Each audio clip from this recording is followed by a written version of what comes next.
everybody, this is Joe Workman, and today we are going to look at the new point stack.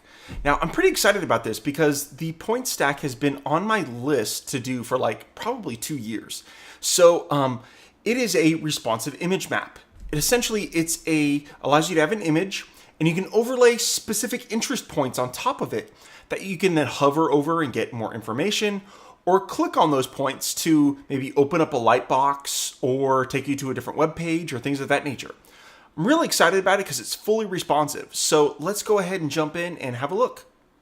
Okay, so here we have the points for RapidWeaver demo file, and this file ships with the stack on the disk image, and you can download it anytime from our doc portal as well. And let's jump in and see exactly what points can do for us.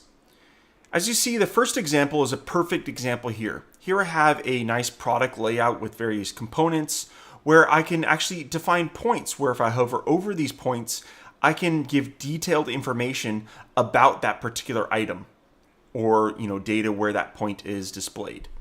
Now here's another great example on how to use points, and it's to really accentuate a map and to highlight key areas on a map. In this instance, we have a map of Brazil. And I've added points to all of the cities where the World Cup was played in 2014. And if you notice, we have a different cursor when I hover over these because the cursor is compatible. The tooltip is different because it's customizable. The points not only are points, but they are actually font awesome. They're soccer balls.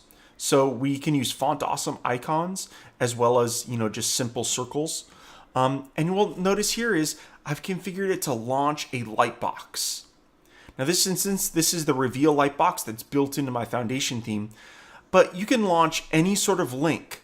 And as long as you have a lightbox stack that supports launching from any link, you can launch it via points. And as you see, you can actually launch a different lightbox from every single point. It's very cool. Now in this last example, we do have another map. And if you notice, the pins are a little bit different, or the points. In this demo, we're actually using images. So I created this little pin image and I dropped it into the stack, and allows me to use that same pin image for every single location that I define. Now if you'll notice, we have a little arrow, and that's another cursor that's available. And what's great with this example is if I were to click this, it actually takes me to a Wikipedia article about Africa in this instance. What's great is this is really a kind of a new way where we can actually build potentially a different navigation for our website instead of a traditional menu. So let's see how easy it is to configure points. Here I've added a new point stack to the page, and I've added an image into the settings. Now what we want to do is let's start adding points. So if we scroll down to the points area here, we'll notice that by default, one point is activated. And it's really easy to position that point. Just simply move the sliders around until that dot is exactly where you want it. So as you see, you can see that dot moving around. Now the interest, this is the point that you actually want to add inside the tooltip. And to add more points, it's really simple. Just simply click Activate Point 2, and then move the slider around for where you want to locate point 2, and change the tooltip here. And you can do that and add up to 15 points. Now let's jump in and look at the fully implemented demo that we saw earlier. If you notice at the top, you just drag and drop your image in, and then you can define an alt tag for that image for SEO purposes. And then you can define the max width that you'd want that image to grow to. Now remember, this is fully responsive, so it will respond down, and the points will adjust to the exact location since they're done via percentages on all devices. Now, the next group after the images is tooltips. And if you notice, at the top left-hand corner is the sample tooltip that you're going to be styling. So here you can change the text color, the size of the text. The size of the text adjusts the size of the tooltip. So the larger your text, the larger the tooltip. And these use the REM responsive sizing unit so that on mobile devices, they're slightly smaller than we see on desktops. You then choose your background. opacity and border radius. So you can have nice round and maybe a pill tooltip like we see here. And lastly, you can actually add a drop shadow to it as well to kind of make it pop up from the image as well if you'd like. The next thing we're going to look at is styling of points. And just as the others, we have our size, which is responsive sizing. Then you can have point. And here you can define whether or not you want a circle, an image, or no point at all. So the default of circle allows us to have multiple styles. We can have just a solid point, a solid circle. We can have a ring. We can have Saturn, which is basically a solid point with a border around it. And you can configure the size of that ring. Okay. And the default, which is my absolute favorite, is the pulse. And as you see in the pulse effect, we have our dots, and they kind of have a nice pulsating effect to bring your attention to them. And of course, then you can configure the core color and the accent color, which is the rings or the pulsate color. Now, if we were to choose image, as you see the settings change, and all you do is drag and drop the image that you want to use for the point. That's as simple as that. Now, none. Why would none be useful?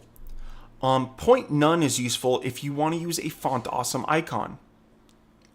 So if you would like to use a font awesome icon and only the icon, you can go ahead and select font awesome icons, choose the font awesome icon that you'd like, the size and color. Now, if you notice here, the color is set to white. If we were to change that to say red, we'll notice that here we have our font awesome icons, okay, that are being used.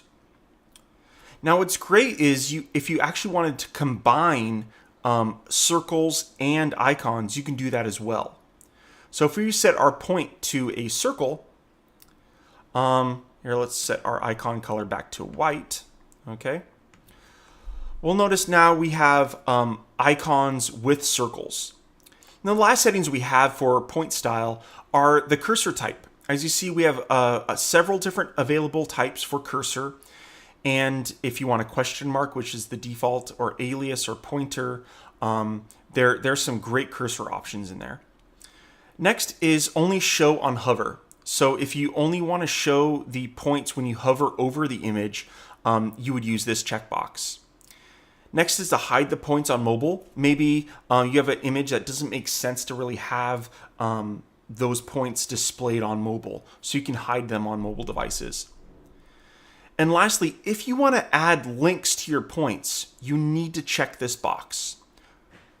So if you check this box, add links to points, you could then go to every single point and click on the link button and add a different link for every single point that is on your image.